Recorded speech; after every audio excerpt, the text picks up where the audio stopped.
Hey, Christopher. Hello. How's it going? Good. How are you guys? Good. So as luck would have it, you got segmented forks going on. Yeah. And you're working on a batch of about how many at this point? I think 7 or 8, I think. Okay, cool. Some 1 inches and an inch and 1/8. Okay.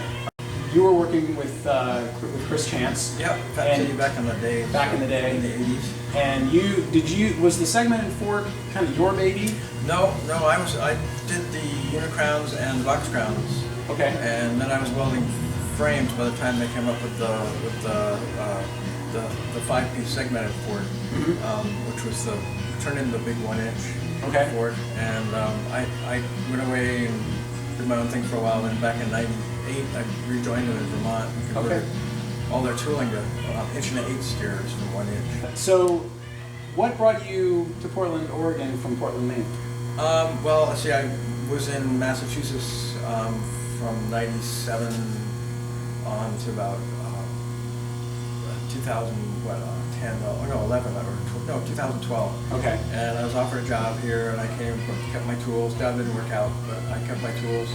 My sisters live here. So, Okay. And that's always been a draw. Cool. So I was here in the mid-90s, brief spell, but things changed. I had to get back east. Okay. But I built about 100 bikes out in Israel. Okay. So, my sister's barn. Did you want to just, we can just kind of shoot some video of you doing whatever you're doing and just let you get to work? Okay.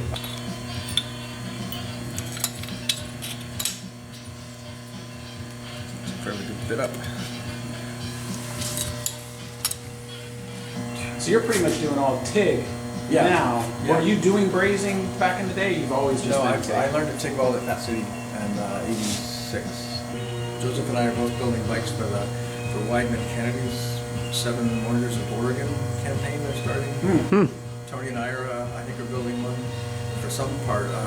Mine's the Painted Hills, and Joseph is the long the sand dunes. So, do you remember what went into the decision with Chris Chance to go from kind of the unicrown or box crown to the segmented fork? Just versatility? Versatility. They wanted a little more tire clearance and a little more ease in making it. The box crown was a time-consuming piece because I weld it together, and then I spend the next day filing it all off. But it starts out as a bunch of weld beads. Okay. And it's you got to grind it off and make it look nice. Right. And then we were adding gussets on this, fork tangs because we were having some issues, and it just made it a stronger fork. And then suspension wasn't quite coming in, but the segment just gave a little more tire clearance. And then as the forks got longer, it was nicer too. Because we eliminated going to a raked blade, which is what the box crown was all about. We weld them together then rake them. The unicrown was okay. He did continue that into the early 90s. I don't think he continued after he moved to Sorota. He was trying to make the big 1 inch, but never did until I came along and helped him again in 98.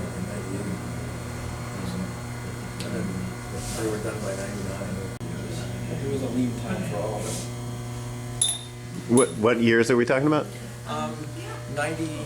Well, let's see. I was here until 97. I drove back with my tools, and I went and worked for Ted Wojcik, Chris Chance, and Rigan Bikes, as well as a couple other people doing other things. And that was pretty lean up until I kept making bikes of my own, but not that many. It picked up again in the early aughts. It was nice when NAV started. That helped us put steel back on the map. Cool. And people realized it was way more versatile than people thought. But I like a good tight fit up on these things because then it just makes it more solid, especially for disc. That's got to be strong. I'll tack it together, but I will weld the top weld on the steer in here because I purge it. If I'm doing a really heavy-duty long fork and I'll put gussets on it, one of my forks is going to have the cargo cage on it. Is that like an everything cage? Yeah. Yeah. And Ron Andrews he's in the process of coming out with his version. He's such an awesome guy. He's one of my favorite people. He's an old Fat City Oh, is that right? machinist. Who's that? Ron Andrews, Kincaid. Oh, okay. Yeah, he worked at Fat City for forever and made most of the cool tooling. Do you notice a difference in your weld bead when you're back purging? Does it look different? Does it come out different? No. It's just the way the penetration is, where it's softer on the inside, where if you aren't purging on a thin wall tube, I purge the bottom bracket and the seat tube and the head tube. It saves on your cutters immensely. I mean, you cut the cost of your, you at least double the life of your cutters, taps and everything else. The reamers, facers and all that, because you haven't embrittled the inside of the metal. Because they have these little nodules of penetration. When I'm done welding, you'll see that it's smooth on the inside, not bumpy, and that makes it a more supple weld. You don't have the impurities being sucked in. Yeah. I'm a stickler for cleaning stuff too. Yeah. I found that's some people think I'm crazy because I spend so much time cleaning it, but I think it makes it better. Well, you're not having the grease running down. It's already in the tube while you're brazing it or whatever. I mean, brazers can get away with it because you're more or less cooking it out. But, I see. But the welding, I feel the better. Treat steel like titanium, and I think it's a better build. And is it obvious to you the difference in the quality between weld mold and other? Yeah, it makes you a better welder. Does it? It just Cool. flows much nicer. It's way. I mean, I've done steel for since '86. Yeah, you would notice. I started using weld mold back about 2006. Ted Burdick gave me some. Oh yeah. Yeah. So I've been using it ever since. It's really good stuff. Cool. I want to do this right job here.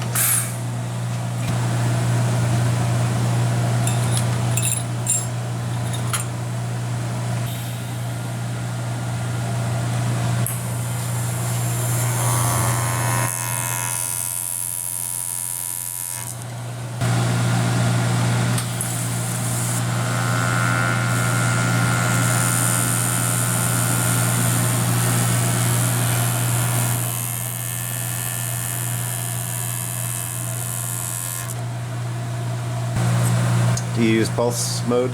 Yeah. This replaced a 800-pound machine and it has rings around it.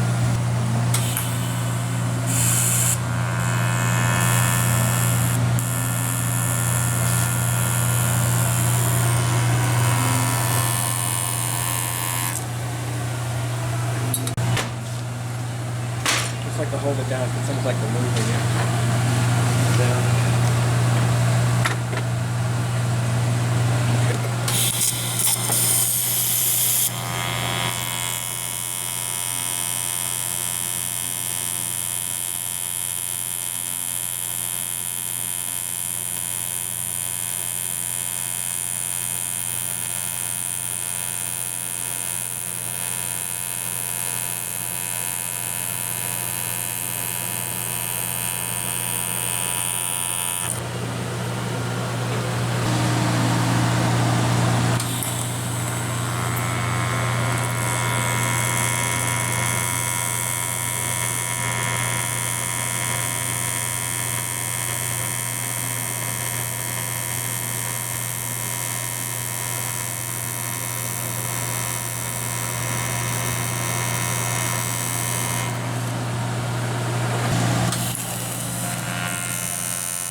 what's the wall thickness?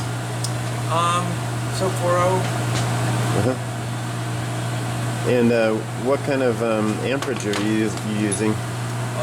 7. Uh huh. I don't use it all. It's just there to give you a little back punch. But I'm only running about maybe a quarter to a half of what I got ability on the pedal. If I'm coming up to a corner or some tight spot, I'll punch it a little bit. Shove harder with the rod or a little bigger rod. Well, and do you ever do the slower pulse, like the 1.5 per second that some builders are using? Yeah, no. I've tried it. I'm not real happy with it. Yeah. I feel you can blow a bigger hole in it if I could. Yeah. Yeah. But I don't know. I've been trying lots of different things over the years. This is kind of with my style. I don't know what it really is. Yeah. What I like. Well, with the real slow pulse, isn't it true that some welders don't even dab? Yeah. And the pulse. The pulse will splat it out. You have to adjust your pulse, adjust your depth, adjust your width, because it's all square. Yeah. You know, like you may want to, if it's a thick piece, you want a little more depth, just for penetration. But this stuff is also thin. You got to watch out.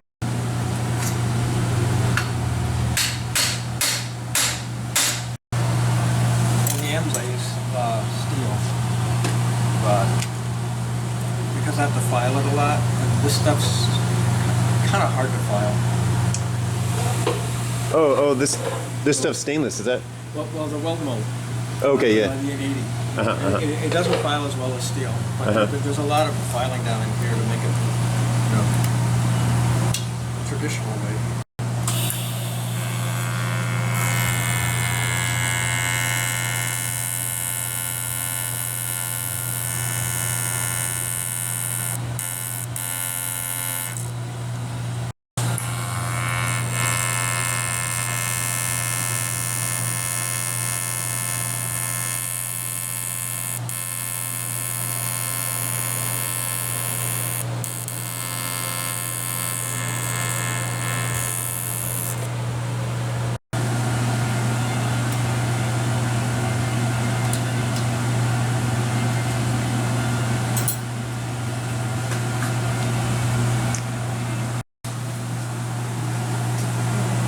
There's hardly, the other side's not done yet, but if you look down in there. Yeah. Oh, yeah, that's just as pure as when it got shipped here. Yeah. There's just no hanging grapes, no ripples. There's just a mirror finish in there because he purged. And cleaned it first. And cleaned it, yes. Now, do you have a sonic cleaner or anything fancy like that? Yeah. Just a bucket of simple green and a brush.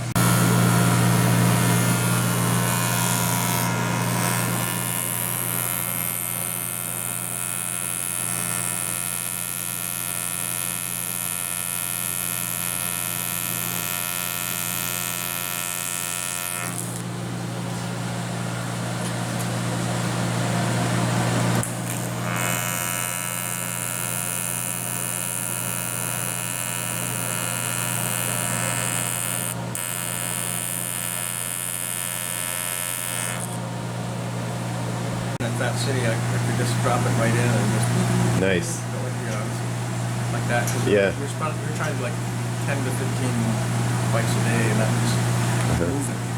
Absolutely. The shop machinist had a couple people running machines, and they'd bring the tubes in buckets, and when the shop had the head builder guy would see, I would help load the jig and tack it, and then we'd hang them up, and then I and another welder we'd weld as many as we could in a day. Yeah.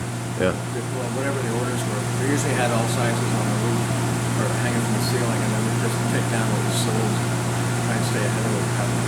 They were trying to make 2,500 bikes a year, but I don't think we ever made more than 18. Get into the brazing room where the brazons would be put on, and so on, and then into the paint. Now I've broken out. I'm not even paying for paint. I'm just charging for making the frame and having them deal with my painter. Nice. It's better for him because he doesn't have to give me a builder deal, and then he works with them, but I still machine it, face it, pack it, ship it. Oh, I see. Yeah. I use Keith Anderson. Yeah, He's hear that name a lot. yeah, he's down at Grants Pass. He just set up in a new shop, Mm-hmm. and he's hungry. Uh-huh. There's a fork. I guess the welds are okay. I think they look great.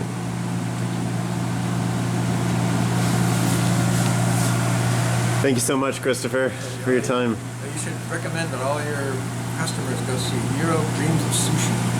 Okay, Because I've heard of that's it. about taking a craft and making it better every day. Uh-huh. And I think the guy was like 85 years old and he still loves what he does. Uh-huh. And I think that's a model for all of us. We're always trying to make whatever we make better. It's always the next one's going to be better than the last. Even Yeah. though the last might have won a prize or something. Uh-huh. It doesn't matter. Uh-huh. This makes you better at what you do.